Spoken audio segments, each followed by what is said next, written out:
اعوذ باللہ من الشیطان الرجیم بسم اللہ الرحمن الرحیم۔ آج کی تقریب کے مہمان خصوصی اور صدر محفل سردار حسن ابراہیم صاحب، میں آپ کا شکر گزار ہوں کہ آپ نے اپنا قیمتی وقت دیا اور آپ سے پہلی ملاقات ہوئی، بہت خوشی ہوئی۔ سردار شزیر صاحب، آپ کا بہت بہت شکریہ۔ راستے میں سنا تھا کہ کتنے مصروف ہیں، لیکن آپ نے اپنے قیمتی وقت میں سے وقت نکالا۔ I want to thank you from the bottom of my heart. Sardar Javed صاحب، سردار راشد صاحب، مجید صاحب، ڈاکٹر طاہر صاحب، میرے بزرگوں، دوستوں، بھائیوں، بہنوں، مائیں، السلام علیکم۔ دراصل میں اس چیز سے ڈرتا ہوں، بار بار اسی میں دیکھا جاتا ہے کہ اسٹیج پہ کھڑے ہونے سے میں بہت ڈرتا ہوں، باتیں کرنے سے بہت ڈرتا ہوں۔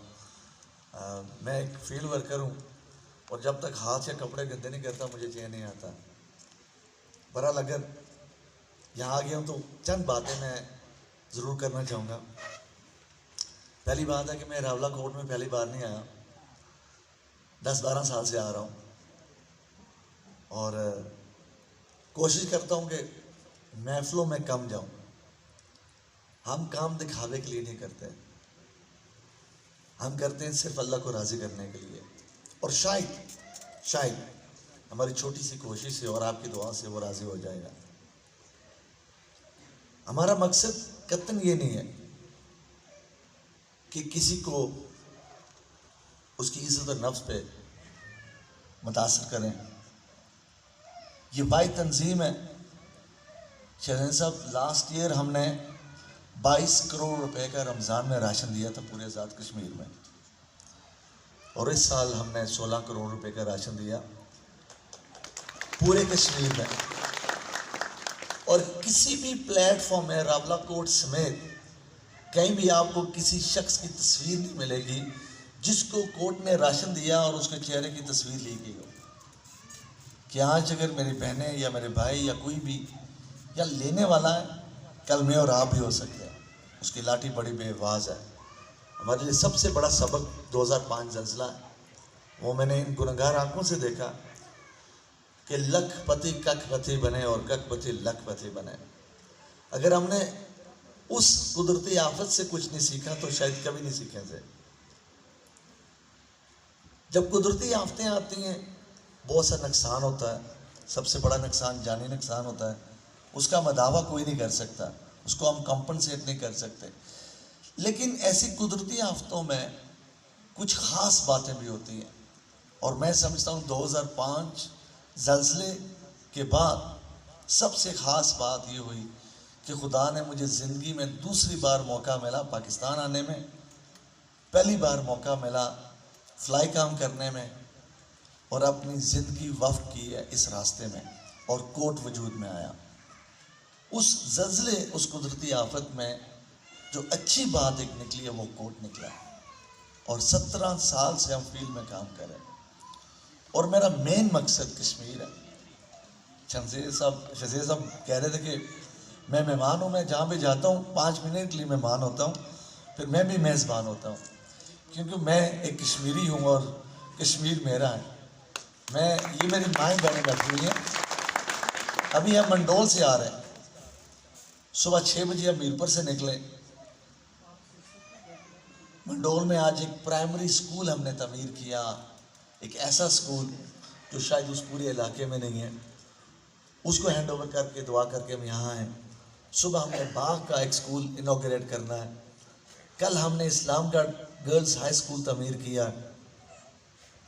یا کوئی اس لیے نہیں بتا رہا کہ دکھاوے کے لیے، اس لیے بتا رہا ہوں کہ کوٹ کیا کیا کر رہا ہے۔ باتیں اور کام جب تک فیلڈ میں جو ہوتا ہے، جس علاقے میں انسان ہوتا ہے، جب تک وہ نشاندہی نہیں کرتا دوسروں کو پتہ نہیں چلتا۔ ہمیں جب تک کوئی نشاندہی نہیں کرے گا کس علاقے میں کس چیز کی کمی ہے یا ضرورت ہے، ہم اس علاقے میں کام کیسے کرتے ہیں۔ منڈول میں پاک آرمی کے ہمارے دوست، وہاں کے کمانڈر کرنل شراز صاحب نے 1.5 سال پہلے نشاندہی کی کہ فلاں کام ہونا ہے، تو 1 سال کے اندر ہم نے 2 سکول تعمیر کیے ہیں، واٹر فلٹریشن پلان لگایا، ایک ولیج بنا کر دیا، سڑکیں بنائی، لائٹیں دی، پچھلے سال ہمیں پتہ چلا کہ راولہ کوٹ میں پانی کی قلت ہے، پورے آزاد کشمیر میں ایک پلانٹ لگایا. آپ مجھے آج نشاندہی کر دیں جہاں پانی ہے اور زیادہ لوگ مفید ہوں گے، چاہے ایک پلانٹ ہو یا 10 پلانٹ ہو، میں آپ سے وعدہ کرتا ہوں کوٹ لگائے گا، کوٹ ضرور پانی لگائے گا. یہاں ویل چیئر دینے کا مقصد کیا ہے؟ یہ کافی عرصے دراز سے ہم نے ایک مہم چلائی ہوئی ہے، ٹرننگ ڈسیبلٹی انٹو ایبلٹی. میری اپنی اہلیہ جو ہے، میری وائف، وہ 25 سال میں ویل چیئر میں ہے. خدا نے 10 سال شادی کے بعد مجھے اولاد دی. میری پیدائش انگلینڈ کی ہے، اور جب میری بیٹی پیدا ہوئی جس کی ابھی 26 سال عمر ہے، اس کے بعد میری مسز ویل چیئر میں چلی گئی، اور وہ ٹوٹلی ڈیپینڈنٹ ہے میرے اور میری بیٹی کے اوپر. اس لیے میں مہینے میں ایک ہفتہ ادھر ہوتا ہوں، ایک ہفتہ ادھر ہوتا ہوں، سفر کرتا رہتا ہوں، کہ میرا فرض ادھر بھی ہے اور میرا فرض ادھر بھی ہے. ادھر میری ایک بیٹی ہے، ادھر میرے 400 بچے ہیں. میں شاید اوروں کی بنسبت زیادہ سمجھ سکتا ہوں جب ایک انسان جس کو انگریز اسپیشل کہتے ہیں، خاص، وہ معذور نہیں کہتے، خاص. معذور تو ہم سب ہیں، میں بھی ہوں. فرق اتنا کہ آپ کی جو یہ ڈسیبلٹی ہے، معذوری ہے، وہ فزیکل نظر آ رہی ہے، لیکن میری یا باقی لوگوں کی معذوری آپ کو نظر نہیں آ رہی. کوئی نظروں سے معذور ہے، کوئی دل سے معذور ہے، کوئی زبان سے معذور ہے، لیکن وہ معذوری کسی کو نظر نہیں آ رہی. خدا کی قسم میں اس معذوری کو، آپ کی معذوری کو پسند کروں گا، لیکن دوسری معذوری کو پسند نہیں کروں گا. یہ معذور ہونا کوئی گناہ نہیں ہے. اگر خدا نے آپ کو ویل چیئر میں بٹھایا تو وسیلہ بھی وہی بنایا دے گا. ہم جب ویل چیئر دیتے ہیں، یہ ویل چیئر آپ کو دے رہے ہیں، یہ بھی آپ کو بتا دوں، یہ کوئی عام بازار سے لی ہوئی ویل چیئر نہیں ہے. یہ ہمارے دوست ہیں جن کو ہم نے امپاور کیا ہے، لاہور میں، خود معذور ہیں. انہوں نے فیکٹری شروع کر دی ہمارے فنڈز کے اوپر. 17 معذور لوگ اس فیکٹری میں کام کرتے ہیں اور یہ ویل چیئر بناتے ہیں. اور اس ویل چیئر کو میں نے خود ڈیزائن کیا. اور جب آج آپ کو ویل چیئر دے رہے ہیں، یہ ویل چیئر ساری زندگی کے لیے دے رہے ہیں. اب آپ سوچیں گے کہ اس علاقے میں یہ ویل چیئر تو شاید 6 مہینے بھی نہ چلے، شاید 2 ماہ نہ چلے، شاید 1 سال کے بعد اس کے ویل ٹوٹ جائیں گے، ڈیمیج ہو جائے گی، چلنے کے قابل نہیں ہوگی. جب بھی آپ کی یہ ویل چیئر جو آج آپ کو دے رہے ہیں چلنے کے قابل نہ ہوئی، آپ نے صرف ہمیں کال کرنی ہے کہ ویل چیئر چلانے کے قابل نہیں ہے. جب تک آپ کی زندگی، اللہ آپ کو لمبی زندگی دے، ہم آپ کو ویل چیئر ریپلیس کرتے رہیں گے. اس کا مطلب یہ ہے کہ فار لائف. اس کا دوسرا مقصد کیوں ہے کہ ہم فار لائف کیوں دیتے ہیں؟ ایک بار راولہ کوٹ میں ہم نے 1.5-2 سال پہلے ویل چیئر تقسیم کی ہیں. وہاں سے مجھے آئیڈیا آیا. پتہ چلا کہ ایسی ہی محفل تھی، ایک شخص بیٹھا ہوا تھا، کسی نے بتایا کہ اس کے گھر میں آلریڈی 3 ویل چیئریں پڑی ہوئی ہیں نہیں، اور چوتھی آپ کے لے کے جا رہا ہے. تو میں نے اسے پوچھا کیوں ایسا کیوں کر رہے ہیں؟ ان سے سر بات یہ ہے کہ میں نے ایک ویل چیئر لی، گھر میں پڑی، وہ ٹوٹ گئی تھی، دوسری عرصے دراز سے نہیں ملی. پھر ایک تنظیم آئی، اس نے ویل چیئر دی، ایک اور آئی، میں بھی لے لی. میں نے سوچا اگر یہ ٹوٹ جائے گی تو دوسری تو پڑی ہے. تو انسیکیورٹی ہوتی ہے کہ اگر ایک ویل چیئر ٹوٹ گئی تو دوسری پتہ نہیں کب ملے گی، تو 2-3 پڑی ہوئی ہیں. وہاں سے مجھے آئیڈیا آیا کہ یہ تو دوسروں کا حق بھی مارا بیچارہ، اس کو سمجھ نہیں آ رہی.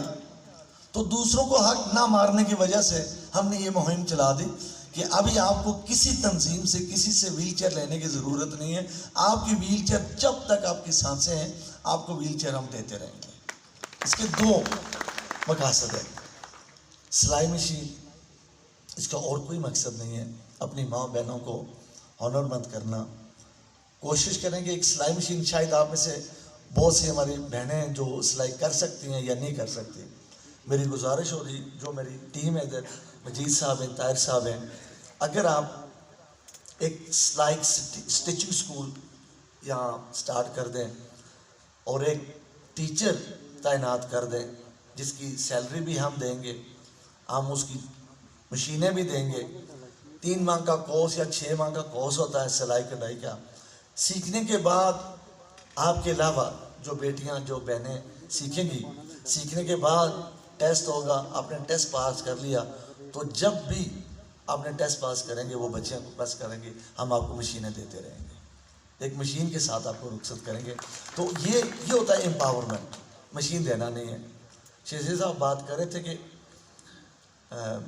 آئی ٹی کی، شاید آپ پہلی بار آپ سے ملاقات ہو رہی ہے، کورٹ سے شاید آپ واقف نہیں، مجھے امید ہے آپ پہلی فرصت میں کورٹ کو وزٹ کریں گے۔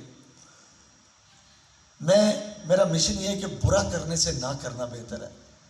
میں آپ کو 8,000 بازار کی ویل چیئر بھی دے سکتا تھا، میں آپ کو 1200 کی 1500 کی سلائی مشین بھی دے سکتا تھا، لیکن یقین کریں ون آف دا بیسٹ سلائی مشین آپ کو دے رہا ہوں اور one of the best wheelchair دے رہا ہوں۔ میں نے دنیا کا یتیم خانے کا ڈیفینیشن بدلا، کانسیپٹ بدلا۔ میرپور میں ایسی عمارت پورے آزاد کشمیر میں نہیں ہے جس کمپلیکس میں وہ یتیم بچے رہ رہے ہیں، اور وہ بچے جو ہنر مند اپنی تعلیم، اپنی پڑھائی، اپنی گریجویشن مکمل کر کے کوئی آرمی، کوئی ڈاکٹر، کوئی نرس، کوئی FI میں کام کر رہے ہیں، اور آگے انہوں نے مجھے دادا اور نانا بھی بنا دیا۔ ہم نے صرف ان کو FA تک یا میٹر تک محدود نہیں رکھ رہے ہیں۔ آج تک ان یتیم بچوں نے خدا کی قسم کسی کا اترا ہوا کپڑا نہیں پہنا۔ میرے اپنے گھر میں بچا ہوا کھانا ایک دن کا دوسرے دن بھی چلتا ہے، 2 دن چلتا ہے، لیکن اس گھر میں آج تک دوپہر کا پکا ہوا شام نہیں چلا۔ کیوں؟ یتیم ہونا کوئی گناہ نہیں ہے، یتیم ہونا ایک بہت بڑی اعزاز کی بات ہے، کیوں؟ ان کی نسبت میرے آقا صلی اللہ علیہ وسلم کے ساتھ ہے۔ تو اگر ہمارے آقا کو ہم کسی کا اترا ہوا کپڑا نہیں بنا سکتے نعوذ باللہ، یا بانسی کھانا نہیں دے سکتے، تو ان کی نسبت جن کے ساتھ ہے ان کے ساتھ ایسا سلوک کیوں کریں؟ ہم جو کام کریں چپ کر کے کریں، کسی کو دکھاوے کے لیے نہیں کرتے۔ راولہ کوٹ یا میرپور میں کوئی فرق نہیں میرے لیے، میں اپنے آپ کو جہاں بھی ہے، چاہے وہ منڈول ہو، چاہے وہ تاؤ بٹ ہو، چاہے وہ لیپا ہو، میں تو پورے آزاد کشمیر میں کام کر رہا ہوں، اور میں کبھی بھی کہیں بھی جاتا ہوں اپنے آپ کو کہیں بھی میں مسافر نہیں سمجھتا، نہ میں آپ کو اپنے میزبان سمجھتا ہوں، کیوں؟ میں آپ میں سے ہوں۔ کوٹ جھوٹے وعدے کبھی نہیں کرتا، کوٹ حکومت کا دستے بازو ہے۔ یہ تنقید کرنا کہ حکومت نہیں یہ کر سکتی آپ کیوں کر رہے ہیں، یہ غلط بات ہے۔ ہر کام حکومت کے بس کا کام نہیں ہے۔ ہم سب میرے سمیت ہم نے چاہیے کہ تھوڑا تھوڑا اپنے حصے کا بھی کردار ادا ضرور کریں، تاکہ حکومت کے دستے بازو بنیں، اپنی کمیونٹی کو سرخرو کریں۔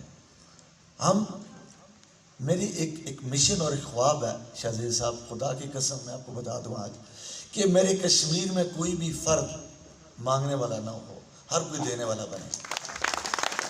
اس وقت 1.5 لاکھ ہمارا بچہ آزاد کشمیر کا، 42-43 لاکھ کی آبادی میں 1.5 لاکھ ہمارا بچہ پرائمری سکول میں نہیں جا رہا۔ کیوں نہیں جا رہا؟ سکولز نہیں ہیں، اگر سکول ہیں بھی تو ان کے پاس وسائل نہیں ہیں۔ غریبوں کے پاس کہ یونیفارم لیں، سکول بیگز لیں، کتابیں لیں، جوتے لیں۔ اگر وہ سکول میں جا بھی رہے تو اپنے سرکاری سکولوں میں بچوں میں دیکھیں بالکل شکلے پتلے دبلے، نیوٹریشن نہیں ہے۔ میں نے کل اسلام گڑھ میں ہمارے جو ایجوکیشن کے منسٹر میرے دوست ہیں دیوان چغتائی صاحب، میں نے ان کو بتا دیا، سردار صاحب میں نے کہا آپ اور کچھ نہ کریں، مجھے پورا ڈیٹا دے دیں۔ آزاد کشمیر کے 1.5 لاکھ بچہ آپ کہہ رہے ہیں جو سکول گوئنگ نہیں ہے پرائمری سکول میں۔ پرائمری ایجوکیشن ہر بچے کا حق ہے پوری دنیا میں۔ اگر پرائمری ایجوکیشن میں بچہ پڑھ لکھ جائے گا آگے وہ رٹ جاتا ہے۔ 1.5 لاکھ بچہ 20 سال کے بعد وہ کتنا اپنا کردار ادا کر سکتا آپ سوچ سکتے ہیں؟ اور میں نے چیلنج کیا، آپ یہ پورا ڈیٹا مجھے دیں، میں یہ وعدہ کرتا ہوں 1-2 سال کے اندر میں 1.5 لاکھ بچہ سکول گوئنگ کر دوں گا۔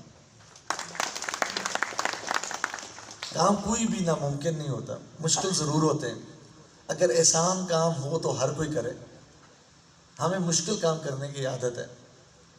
انشاءاللہ راولہ کوٹ میں ہم آتے رہتے ہیں، ضروری نہیں ہے کہ آپ سے ملاقات ہو یا نہ ہو، ہم نے تو کام کرنا، آتے رہیں گے۔